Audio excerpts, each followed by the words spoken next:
প্রশাসনকে অবশ্যই আমাদের, আমি ন্যাশনালি বলবো না, যার যার নির্বাচনী এলাকায় প্রশাসনের যারা আছে তাদের সবাইকে আমাদের আন্ডারে নিয়ে আসতে হবে। আমাদের কথায় উঠবে, আমাদের কথায় বসবে, আমাদের কথায় গ্রেফতার করবে, আমাদের কথায় মামলা হারা। নিশ্চয়ই শুনেছেন জামাতের একজন ঊর্ধ্বতন নেতা, ওনার বাড়ি হচ্ছে চট্টগ্রাম। উনি যেই ভাষায় বক্তব্য দিয়েছেন এটা আসলে জামাতের সাথে যায় না। মানে বর্তমান যে জামাতের আমির দেখছি সারা বাংলাদেশ জুড়ে, জামাতের যে প্রার্থীদের দেখছি, বিশেষ করে আমার কুমিল্লা ৫-এও যিনি জামাতের প্রার্থী আছেন ডক্টর মোবারক হোসেন ভাই, খুবই সজ্জন, বিনয়ী, এমনকি সবার সাথেই ভালো সম্পর্ক। আমাদের এখানে বিএনপি, জামাত, তাদের যে প্রার্থীরা আছেন তাদের মধ্যে ভালো সম্পর্ক, এমনকি প্রশাসনের সাথে কোঅপারেশনটাও ভালো।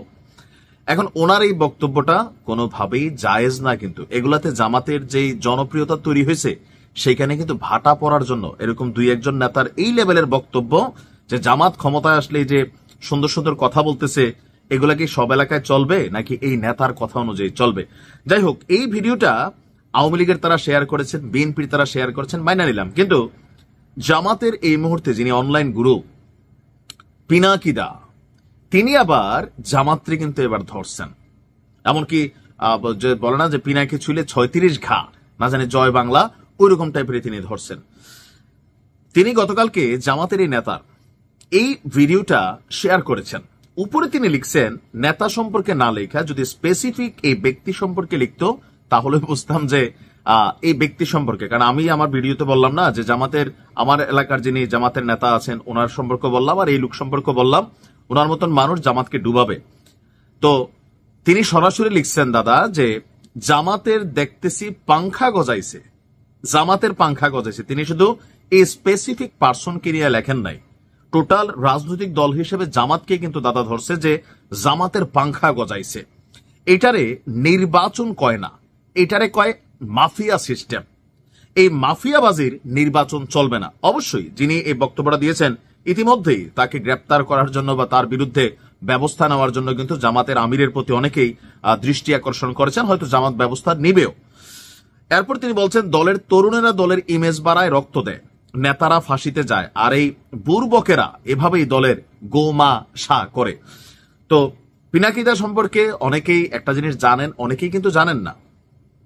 গণজাগরণ মঞ্চ, এই যে জামাতের অনেক নেতার ফাঁসি হয়েছে, এখানে যারা বাংলাদেশের প্রথম সারির সোশ্যাল ইনফ্লুয়েন্সার হিসাবে বড় ভূমিকা রেখেছিলেন, সেই ইমরান সরকারের খুবই কঠিন সাদিক হিসাবে ওই মুহূর্তে সবচেয়ে বড় ভূমিকা কিন্তু পিনাকিদাও পালন করছে। এই যে ধরেন আজকে যাদের নিয়ে দাদা বলেন যে ফাঁসি হয়েছে বা ওনাদের গ্রেপ্তার করা হয়েছে, মাওলানা দেলোয়ার রহমান সাইদি থেকে যারাই আছেন, তাদের এই পরিণতির জন্য কিন্তু একটা দায়ভার পিনাকিদার আছে। কারণ তারা একটা ন্যারেটিভ তখন মাঠে তৈরি করছিল, যত দ্রুত সম্ভব তাদের ফাঁসির জন্য এখানে ব্যবস্থা করার জন্য তৎকালীন আওয়ামী লীগ সরকারের প্ল্যান ছিল, তারাও আওয়ামী লীগ সরকারের পার্টি ছিল।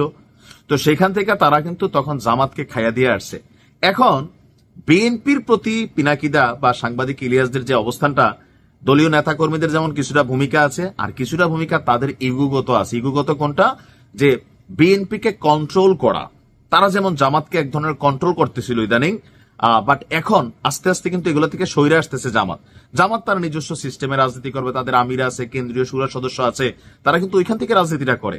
এখন আস্তে আস্তে যত দিন যাচ্ছে, অনলাইনে কিংরা যারা আছেন তাদের পরামর্শ, তাদের বুদ্ধি থেকে রাজনৈতিক দলগুলো যখন সরে যাচ্ছে, তখনই কিন্তু কনফ্লিক্ট হচ্ছে। আর দিন শেষে আমার মনে হয় যে পিনাকিদা, তিনি দরকার ছিল যে জামাতের এই নেতা সম্পর্কে মন্তব্য দেওয়া, কিন্তু তিনি কিন্তু পুরো জামাতকে সিস্টেম করে দিচ্ছেন। পিনাকিদা কোন লেভেলের খেলোয়াড় দেখেন। জামাতের সবাই শিক্ষিত, ভদ্র।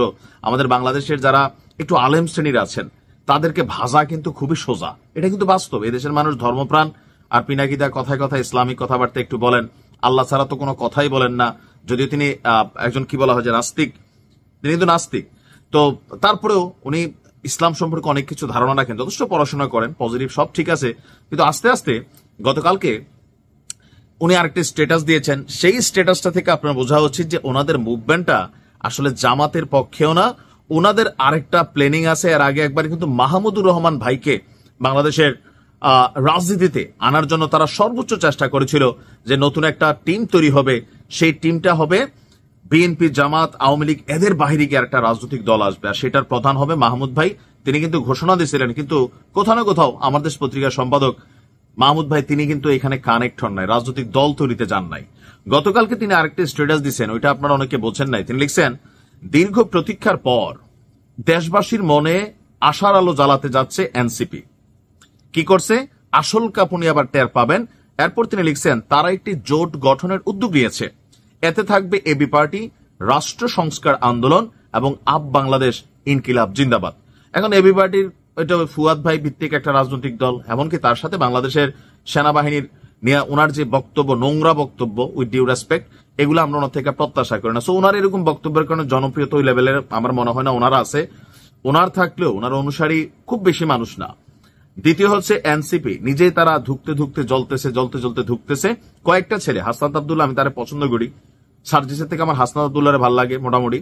তারপর তাসনিম যারা, ডাক্তার মিতু, কয়েকজন আছেন তারা কিন্তু একটু ডিফারেন্ট ক্যারেক্টার। আর বাকি যা আছেন এগুলা গণহারে বিভিন্ন ধরনের অপকর্মে কিন্তু জড়িত হয়ে গেছে। কেউ কাপাকাপি করাচ্ছে, কেউ লাগাও ডায়লগ মার্কেটে নিয়ে আসছে, কেউ মাংস মোটা, কারো বাড়িঘর সম্পর্কে, এগুলো তথ্য কিন্তু মানুষের সামনে। তো এই আপ বাংলাদেশ সহ মিলেয়া বিএনপি জামাতের টেক্কা দিবে দাদা, তারা কিন্তু চাচ্ছে একটা টিম তৈরি করতে, যে টিমটা রাজনৈতিক দলগুলোর বাহিরে গিয়ে মাঠে একটা শক্তি থাকবে।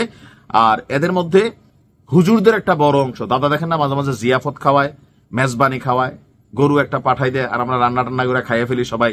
তো টেকনিক আছে, যথেষ্ট বিচক্ষণ মানুষ। দেখেন আপনার কি মনে হয় পিনাকিদার অবস্থানটা আসলে কার পক্ষে? জামাতের অতীতে খাইছে, এখন আবার জামাতে তাদের সাপোর্ট দরকার, মাঠ পর্যন্ত একটা লোক দরকার, একটা ডাক দিলে মানুষ আসতে হবে। আর জামাত তো ওনার সবচেয়ে বড় ভক্ত, হুজুররা অনেক বড় ভক্ত। আর দ্বিতীয় হচ্ছে যে আওয়ামী লীগ তো পাত্তাই দেয় না, বিএনপি এখন পাত্তা দিচ্ছে না। সো তাদের ভিন্ন একটা শক্তি দরকার। এখন দেখা যাক কতটুকু কি হয়, জামাতের কর্মী যারা আছেন তারা ভালো বুঝবেন।